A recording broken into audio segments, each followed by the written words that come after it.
As soon as I see it, I'll call on you. And if you have problems doing any one of those, Alexandra will not be offended if you just ask the question. Okay. All right. Well, with that, I will go ahead and jump into things, Debbie, if that works for you. Yes, share your screen. Share your screen. Okay. There she goes. Yay. I'm going to try this route. Does that work? Okay. So I also need to slideshow. Okay.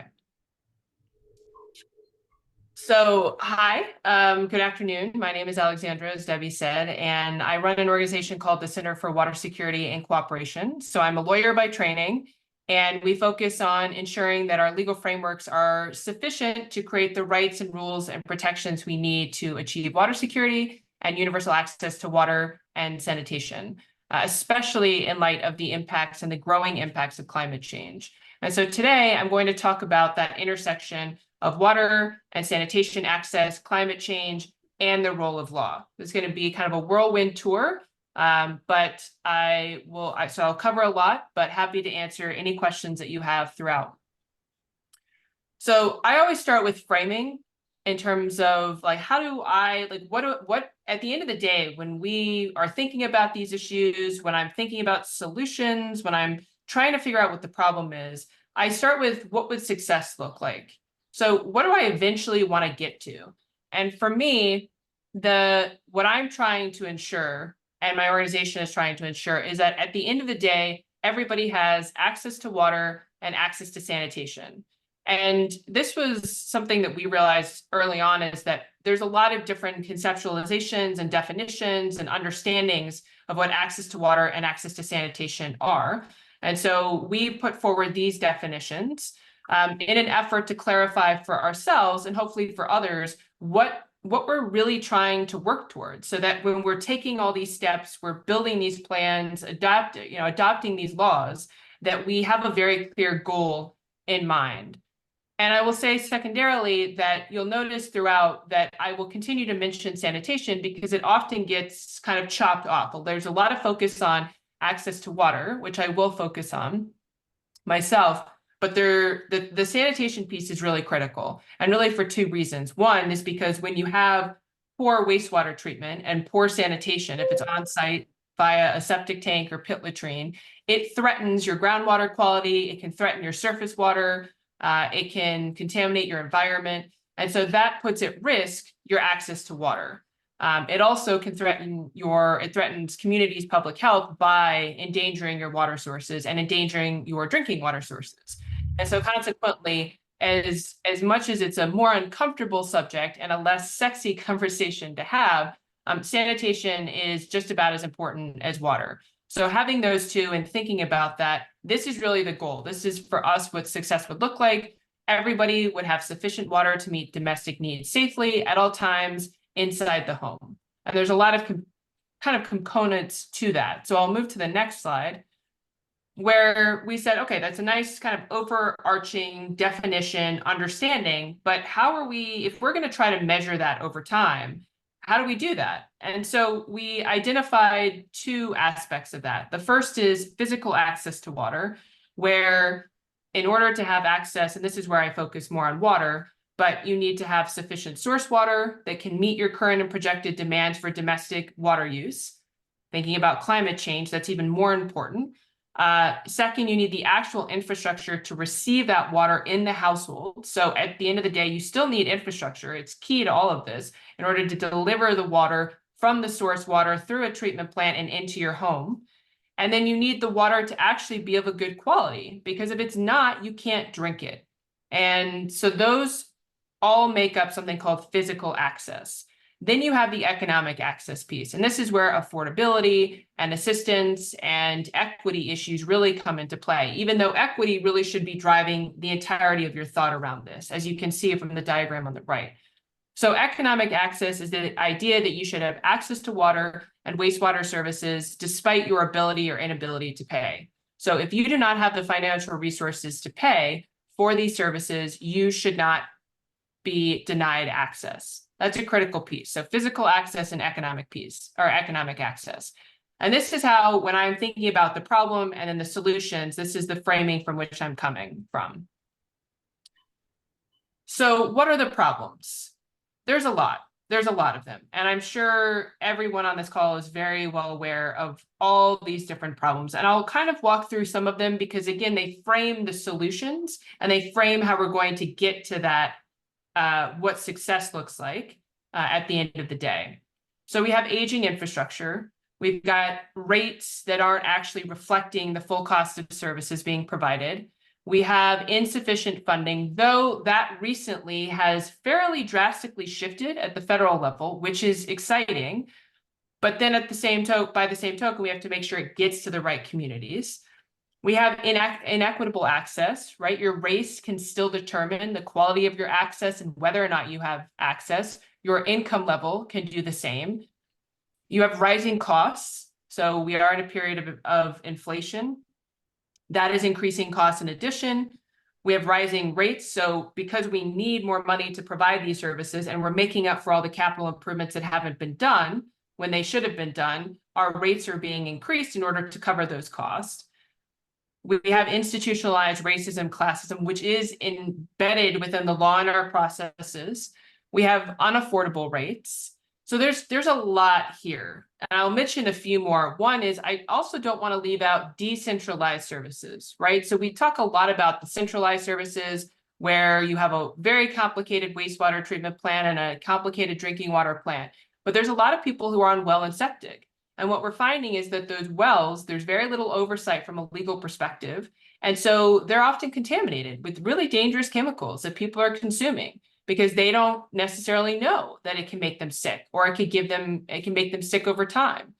And so consequently, we have some issues at that household off-grid level as well. We have also failing household sanitation. We have septic tanks that fail, and then they flood your entire yard, and that creates a significant public health crisis and endangers aquifers. And I think the last problem I will end on is that we still have people in the United States that do not have access to piped water and sanitation. And it's, for everyone on this call, I'm sure you know this, but for a lot of people, they don't even know that there's people in the United States who don't actually even have access, setting aside the access, like the affordability and assistance issues, but they don't have access to piped water and sanitation.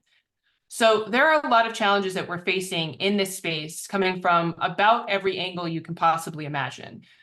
But one of the biggest challenges is climate change. And so I want to take a little bit of a moment to focus on those climate change impacts. This is coming out of some work that we did with the Pacific Institute and Dig Deep in a report that was published earlier this year. It's part of a 3-part series. So this first report focuses on the actual climate change impacts and describing what they are, which I'll talk about shortly. The second report, which will come out later this year, will focus on the laws governing or failing to govern these impacts of climate change on washed infrastructure.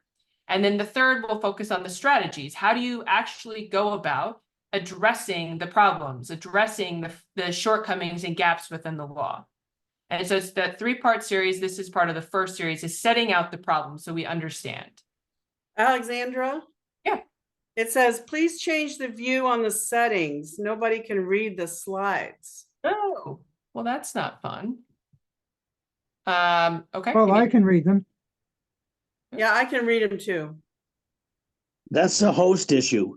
Debbie, you're the host. You need to change in the settings what people can see. I'm watching from my phone, Oh, and I see a slide of her slide deck next to a photo of the speaker. You need to switch in the settings on the host what the view is. Go to And so we show. Yeah, I'm also happy to let me reshare and see if that changes. okay. You can see. Let's try that, and then we'll let's see. Share. So I don't know how to go into settings. I've gone into There you go. view. That's good. Okay, thank you. That was That was work? Alexandra's problem. Much better. Thank you, Alexandra. I You're welcome. appreciate you stopping and starting again. Sure, not a problem, because everyone can see the slides now. So I can, yes. I'll jump back real quick if I can. I'll jump back real quick so you can see at least the problems. This is probably, You did a good job of talking about them, I thought. okay, Even okay, convincing them that you know how to read your slides. No, it's actually the same as it was before. okay. So focusing in on climate change, there is this report, the link is on the slide, and I think Debbie mentioned earlier that all these slides will be shared, so you'll have access to them. But there are 6 climate phenomena that are impacting access to water and sanitation. And so the first is extreme temperatures. So when it's really hot and it's really cold, you have significant impacts on water. And one of those impacts is that you have increased evaporation.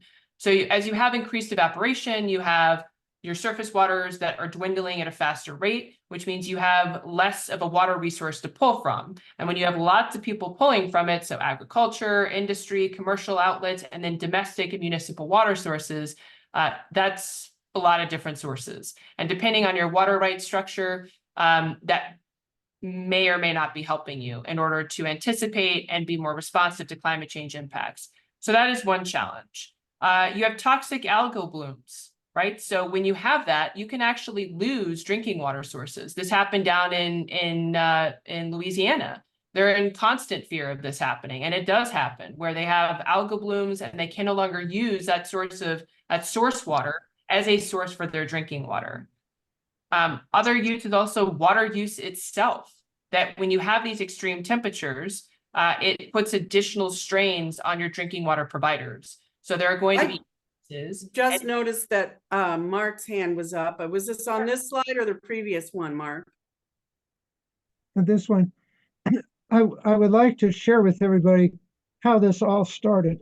When I was working as a federal government a year before the Clean Water Act was passed, a bunch of us noticed a bunch of people preparing draft legislation for clean water for safe drinking, another group doing it to help fish and wildlife.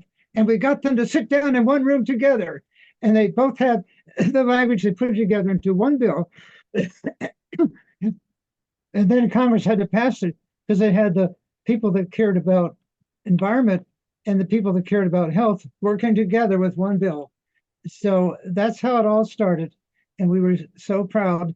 And let's keep that up. Let's use both arguments together to get our legislation passed and carried out.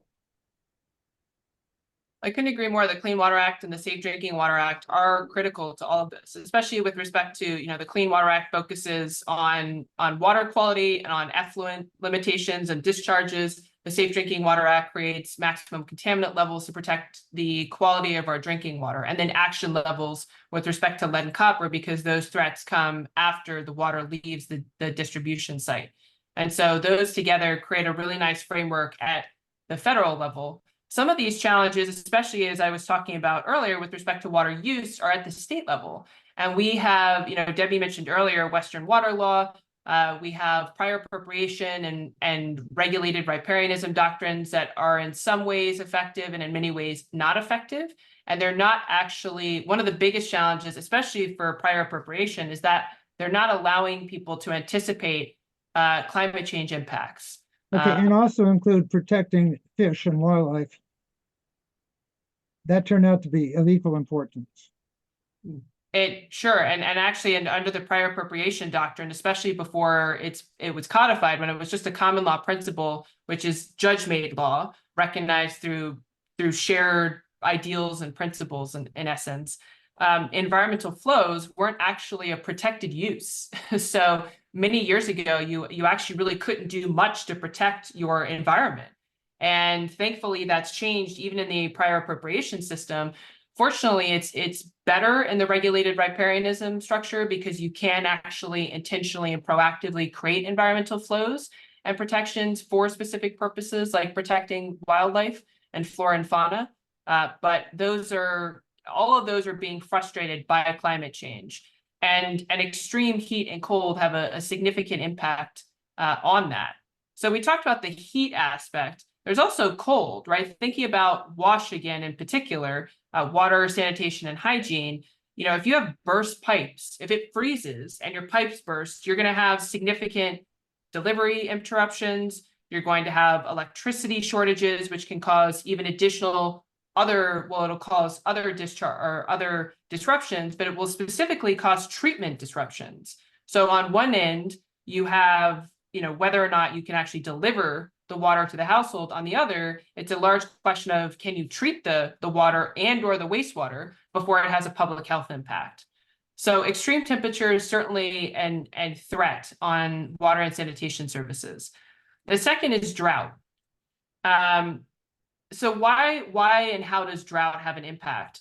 Well, first, one of the things that we forget oftentimes, because many of us are very fortunate to have taps within our home, is that this comes from a source water. And so if you don't have a river and if you don't have an aquifer, then you don't have drinking water. And yes, and I'll acknowledge rainwater, but setting that source aside, if you don't have a river and you don't have an aquifer, you don't have sufficient water resources to actually deliver drinking water to your house. And so one of the impacts of drought is that it increases groundwater use. So you have agricultural and commercial interests who will pump more from their aquifers because there's less water available in the surface water sources, which then can impact availability on the household level if you have a well, but also can impact access at the larger scale, because some of these drinking water facilities get their source water from a well rather than a river or a stream. It also increases groundwater use, and which has a result on or an impact on groundwater quality. The more that you suck out groundwater, the more concentrated those pollutants get. It's the same in surface water. The more that river dries up, all the toxins that were somewhat diluted throughout that larger body of water, they start to concentrate, which makes it also harder to treat, which means that you actually also may have a distribution issue with respect to having safe drinking water. And then if you wind up having to turn to a different source, right? Let's say there's a river that just dries up. Your source water is gone and it's not going to come back. You have to find an alternative water source, which could mean drilling a well, which is very expensive. And the lower and the more that you have to drill from it, the deeper you have to drill, which costs a lot too. And if that gets drilled too far down and then you've depleted that source, you'll have to drill another well. So drought has a variety of impacts on access to water and sanitation. The third is inland flooding. And this is largely focused around contamination of groundwater sources, right? So if you have floods that flood into your aquifer, that's going to cause contamination. You also have threats to infrastructure, which is the same for sea level rise and extreme storms, damage to infrastructure, and wildfires. These extreme weather events can damage the infrastructure, which means all of the services are disrupted. Neither is the water going to be treated, nor is it going to actually get to your house. And so climate change is having a very real impact on our ability to deliver these services. And they're on top of all the other problems that I listed on the previous slide, which makes it even harder to ensure that we're addressing all of this. And one thing that I should do is create a visual, because there's an intersection. It's really a pot that's swirling around each other. And there's when you have, let's say, for example, you have inland flooding and it causes damage to your infrastructure and you weren't prepared for it, right? That's going to increase your rates. People are the government's gonna have to go out and get loans to fix the infrastructure. And so there's a swirling pot of those problems and impact, cause and impact. So here I want to leave the problem world and I want to talk about solutions. One of the things that I often note is that we sometimes get stuck in the problems because they're so overwhelming, and sometimes they're really hard to understand, and you're trying to understand what is the cause and what is the effect. And sometimes it's both, sometimes they're interlinked, but the solutions, if you understand generally what the problems are, you can really focus on the solutions. And I think we're at that point where we should be focusing on the solutions. And so the first solution, and I list this first, is that you have to draw a line in the sand at some point. And I call this the human-centered mindset. It has to be that the person, the human at the end of the pipe, comes first. And I would say this is one of the biggest challenges that we face in our conversations sometimes with utilities, and the perspective, which is changing, that utilities are businesses. They do offer a service, but it's a life necessary service. People will die without access to water. People will suffer medical events without access to water. And there are certain people, either at certain ages, if you're a senior or you're a child, who have certain medical issues, that are even more vulnerable to any change in access to water and any change in the quality of the drinking water that they're being provided. And so when you focus on having the customer or the human at the end of the line, your decision-making framework changes. And so I think that's one of the solutions, is that while we need to think about the infrastructure, we need to make sure that we have the sufficient financial resources to maintain our infrastructure. At the same time, we need to make sure that the human person is that we're thinking about the human person at the end of the pipe. Second, and I note this just because if I didn't, I would be remiss in saying it, financial resources are necessary. You need to have money in order to conduct your capital improvements, in order to pay for the chemicals that do the treatment. However, that isn't separate from equity and tracking those expenditures.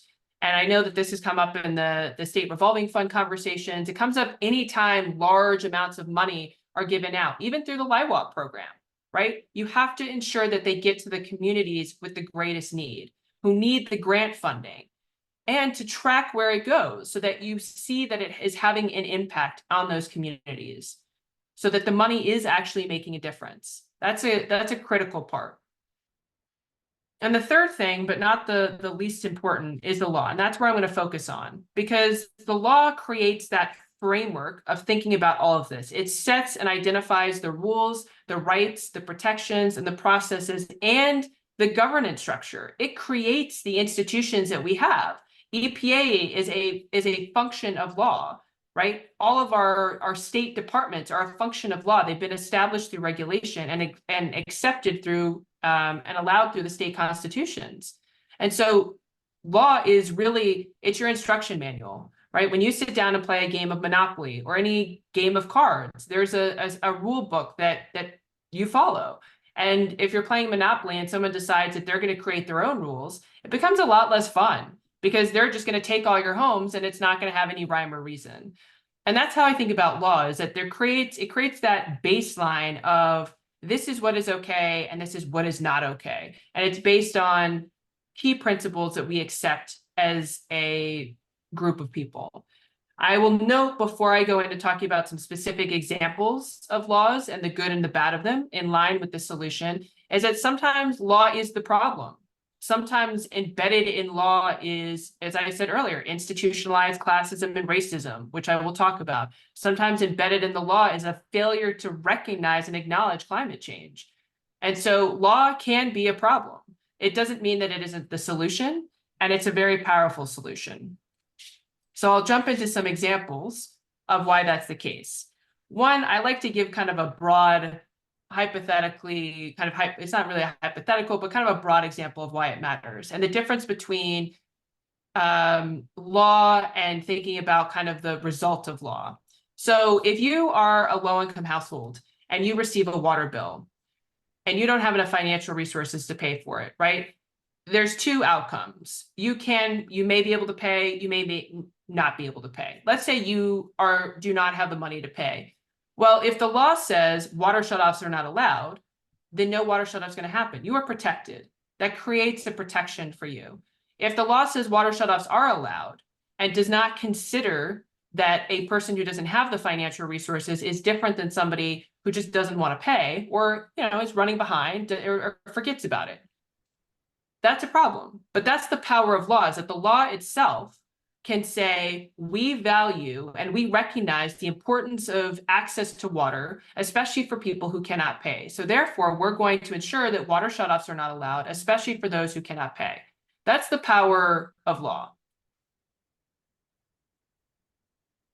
So one of the challenges is that you can law is going to govern all those problems that I mentioned when we're talking about water resources and water use and water rights and water quality and water access and water equity. Law governs all of that. So there's probably millions of laws that you could come up with. And so I'm going to just walk through a few examples of what those laws could be. The first is recognizing a human right to water. So the state of California has recognized the human right to water. And that's a very powerful statement. It at least says we believe that there is a human right to water and sanitation. The challenge is that their law doesn't actually create a human right to water. And I think, for me, I find this very interesting because the solution is that the legislators wanted to. You can see it's hereby declared to be an established policy that every human being has a right to safe, clean, affordable, and accessible water adequate for human consumption, cooking, and sanitary purposes. That's a pretty powerful statement and definition of what a right to water is. But by the same token, they're not ready to put that commitment to themselves. And so they say, this section doesn't expand any obligation of the state to provide water or to require the expenditure of additional resources. So the state doesn't have to actually do anything to realize that right. They have to consider it. So in Part B, they talk about it has to consider it when it's establishing policies and regulations. But to consider a right doesn't mean to realize a right. It doesn't mean that somebody actually at the end of the day is going to get the access to water and sanitation that they need to survive as a human being. And so I use this as an example of a solution as an example of how much further it needs to go to actually be a comprehensive solution. So on the good side, it does require, the State Department of Public Health and other departments to actually think about this right as they're adopting regulations. That's a good thing. Whether or not the impact that it has on their thought, we don't know until you look at their regulations and see how it's referenced and see what they're achieving as a result. So at least they have to think about it. But at the end of the day, this does not lead to somebody actually having a tap with safe drinking water in their home. So a solution and a not solution. It's a flawed solution, we'll say. Another example of I would say a solution is creating data. One of the challenges that I know I've talked about quite a bit is visibility. The problem isn't necessarily visible all the time. And by the same token, we also know what the problem is, right? I said that maybe 10 minutes ago. So one of the things that we worked on as an organization was trying to get a very simple data bill in place in Maryland, where 3 kinds of data were going to be reported. The specific policies that the utility has between themselves and the customer when a water shutoff is going to occur, the number of water shutoffs that they execute on an actual monthly basis, and their financial information. So 3 types of data. Why is that important?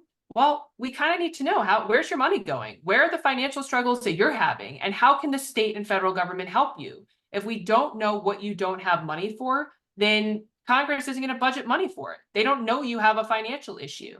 And it's even more powerful when it's across the United States and across a state where they can see trends, where they could see 50 of 100 utilities don't have enough money for capital improvement projects, which means X, Y, and Z, which means they're more vulnerable to climate change, for example, right? These are things that you can get people excited about and get them to act on if you know. But if you don't know, then you can't really resolve the issue. It doesn't create the visibility that you need to actually bring about the change. And so laws like this that would help to create that data and have that periodic publication for the public, which means we can keep the government honest, are really important in terms of trying to address the impact of climate change on water and sanitation facilities, but also in trying to address the access and affordability crisis. So this is another example of a law, very different from the human right to water, but in a different approach to the issue, but part of the whole package of the types of laws that can really make a difference.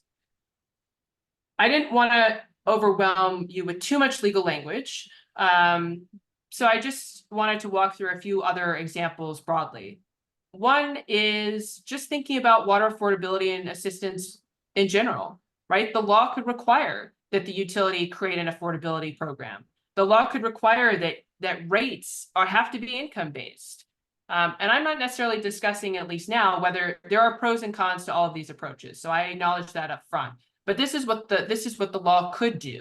It could prioritize that water shutoffs are not allowed against low-income households, right? Doesn't need to be a full-on moratorium for everybody, but it could be a water shutoff protection for low-income households. You can use the law to get rid of late and non-payment fees and penalties. We see all the time in local laws that these fees and charges can be assessed, but there's no protection added to it. So it can be assessed against anybody, which means the same person who's struggling to pay the bill is now just being more put in the hole, which again means that law has an inequitable impact on your community. Consolidation, right? Consolidation and privatization come up a lot, and especially more and more lately, because we have 50,000 water providers. That's a lot. And a lot of them are really tiny and they need help. But if you're going to consolidate, if you're going to privatize, there's certain things that have to be in place. And the law doesn't create a strong enough framework to protect a community when it's considering those. It doesn't demand that the community be engaged in those processes. And that's important, right? So you could adopt a law that said, okay, if your local municipal water utility wants to consolidate or privatize, there has to be a referendum, right? That would create a protection for the community and allow the community to be engaged in that decision-making. Moving on to some of the other examples, climate change, coming back to that, it is impacting our water and sanitation facilities, but the law doesn't require proactive thinking about it. So our water and sanitation infrastructure keeps getting hit by extreme weather, and it's just, parts of the systems going down, communities are losing access for months at a time, but there still is no proactive thinking. We just continue to wait for that crisis. So law can actually say, hey, for those utilities located in X state, if it's at the state level, you have to conduct a 5-year plan for how you're going to adapt your infrastructure for climate change, especially in those areas that are most vulnerable, like in Louisiana, like in Florida, like in Texas. So that's another way that the law can create a solution for this. I'll mention one more example, and then I want to talk about implementation and enforcement, and then I will wrap up. So source water protections. Mark talked about the water quality side. That's incredibly important. PFAS. It's fantastic that we now have an MCL for PFAS. But the issue is that the PFAS shouldn't have ever been in the source water to begin with. They should have never been allowed to be dumped there in the quantities that they were. And even now, as we're thinking about it, we're more focused on the MCL, which again, that's fine. There's a significant public health implication, but we're not focused on making sure that the new chemical, the replacement for PFAS, isn't now being dumped in the source water. So we haven't necessarily learned from the PFAS debacle, and we're not thinking about, okay, well, if source water is where we get our drinking water, then what are we doing to stop all these chemicals and contaminants from getting into the source water to begin with? And the law isn't creating those kinds of considerations yet. So on top of that, I've talked a lot about what the law will say, but there's also implementation and enforcement. And this comes up in a lot of conversations as well, that even when the right rules and protections and rights are in place, that implementation takes a long time, and then you have to enforce it. For example, EPA has prosecutorial discretion in terms of deciding who they go after. So which violators that they target when they haven't met their MCLs. There's been a lot of reporting about how multiple water providers have been allowed to get away with MCL violations for years and haven't been prosecuted. So implementation, it's one thing to set the law, right? You need to have the right rules and protections in place, but then you have to act on them, and then you have to enforce them.